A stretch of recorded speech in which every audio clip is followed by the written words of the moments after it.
Forget gurus. Forget anyone claiming to be an online business expert without going through the challenges of entrepreneurship themselves. The Real Money, Real Business podcast is here to prove the best insights in online business comes from your fellow online business builders. We dig into stories of entrepreneurs selling their business on the Empire Flippers marketplace so that you can learn how they made their business profitable, how they overcame obstacles, and what lessons they learned in their online journey. If you want to take your business and your knowledge to the next level, you've come to the right podcast. Let's get started.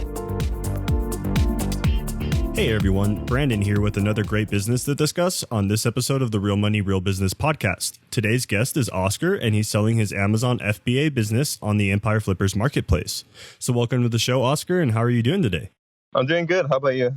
I'm doing great. Thanks for asking. I'm really excited to talk to you about this business you've created. Seems like it's a really great opportunity. But before we get into the details, let's go into a quick summary. So it's an Amazon FBA business in the medical niche, and it was created in June 2017.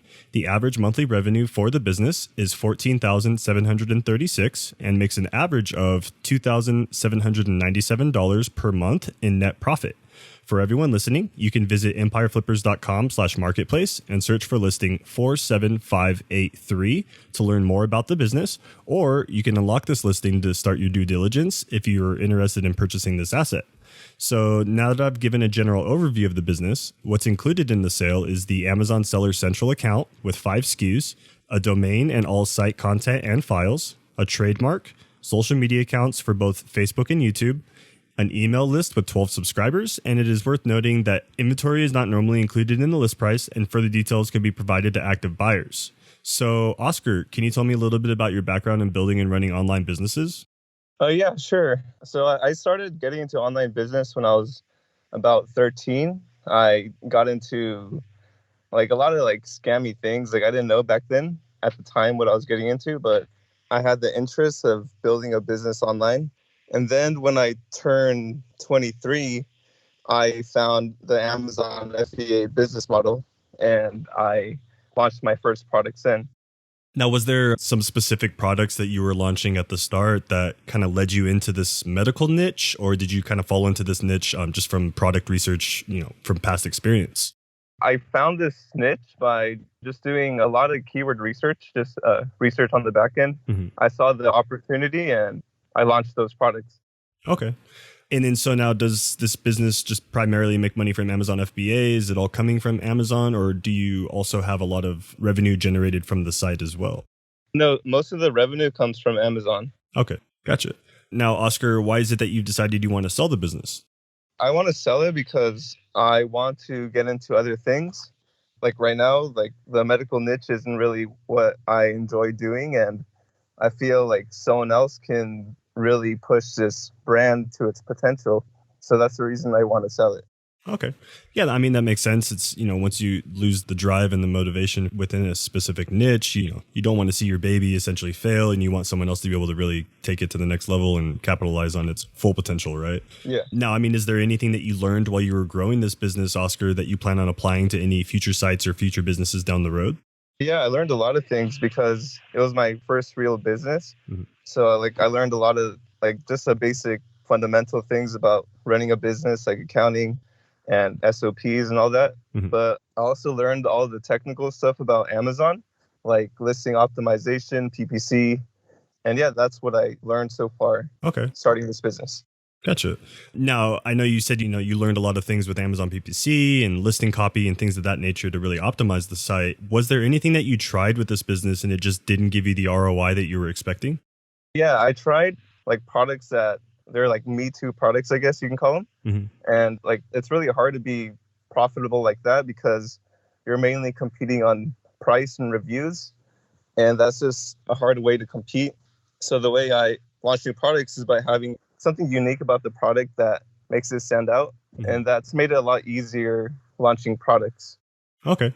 Yeah. I mean, standing out from the competition, not just on price or on, buying price limits and things of that nature for, mm-hmm. it to be profitable on your own end, but also having, something that stands out from the crowd is definitely important, especially with brand awareness and brand loyalty. Now, where does the majority of your traffic come from then, Oscar? Is most of it coming from the PPC ads you're running, or is some of it also coming through organically? I'll say that about 80% comes from organic and 20% comes from PPC. Okay. And are you doing anything else in terms of marketing? I noticed you do have a couple of the social media platforms on, YouTube and Facebook set up. Are you doing anything with those currently? Not really. I just have them set up, but they're not really utilized. Mm. But I do have a product insert that I use that customers can opt in, and I am slowly building an email list for that brand. Mm. But I don't really use the email list. I have it, but it's not being used. Okay. Gotcha. Hypothetically speaking, then, Oscar, if you were to keep this business, what are some of the ways that you would try and grow it as it stands now? I would try to find a ways to get more capital to launch new products, because that's one of the biggest problems is getting the capital to launch products.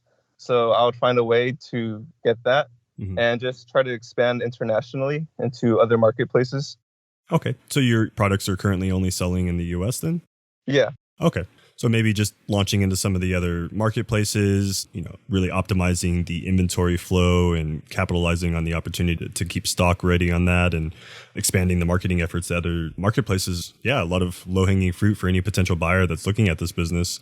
Now, Oscar, can you describe some of the typical work that you're doing for the business on a weekly basis at this time?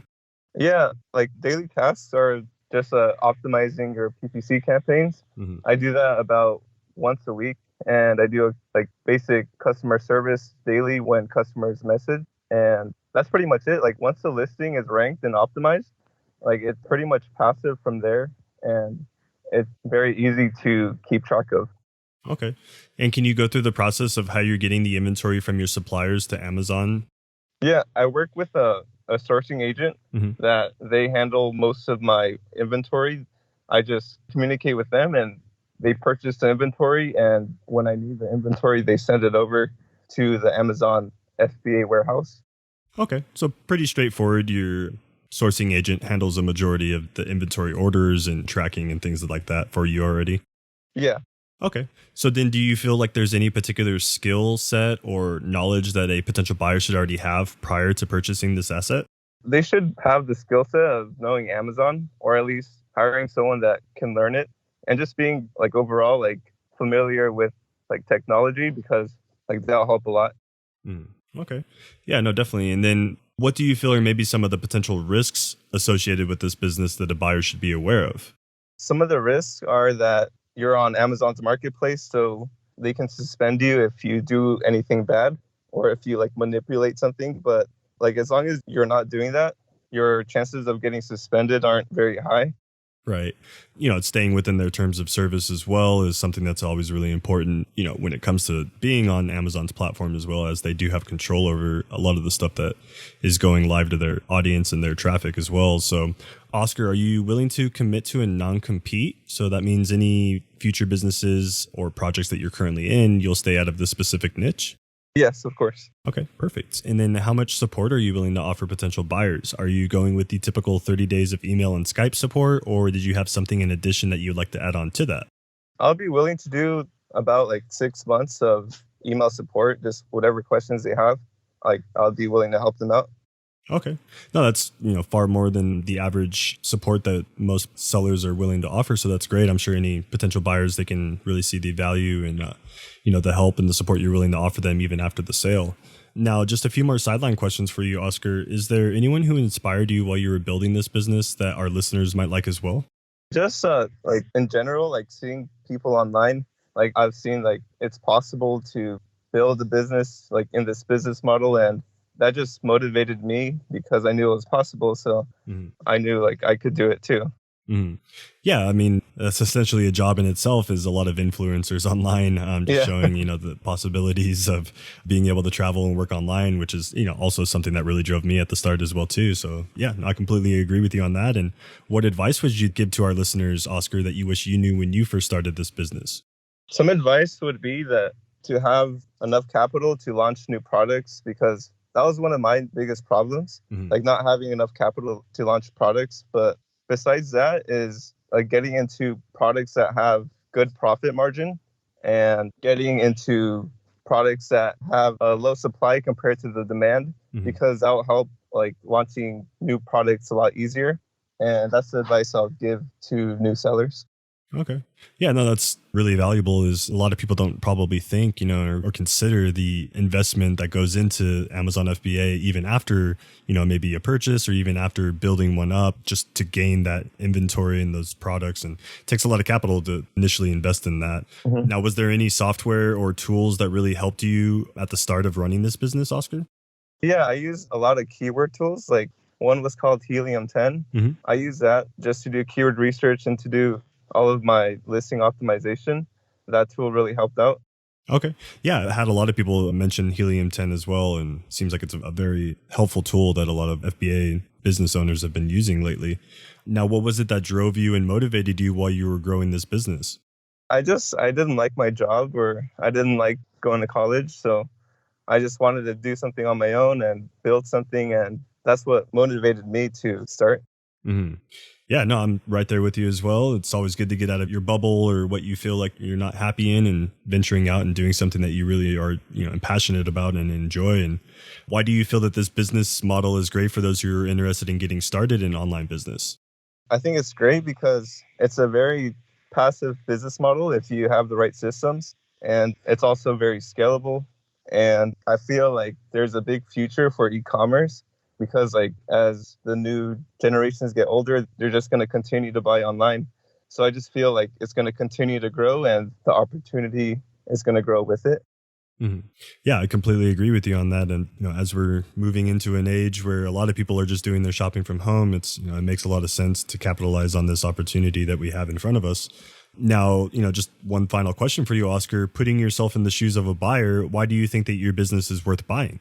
I think it's worth buying because there's a lot of opportunity in this niche. It's the medical niche where like a lot of my products are for the elderly.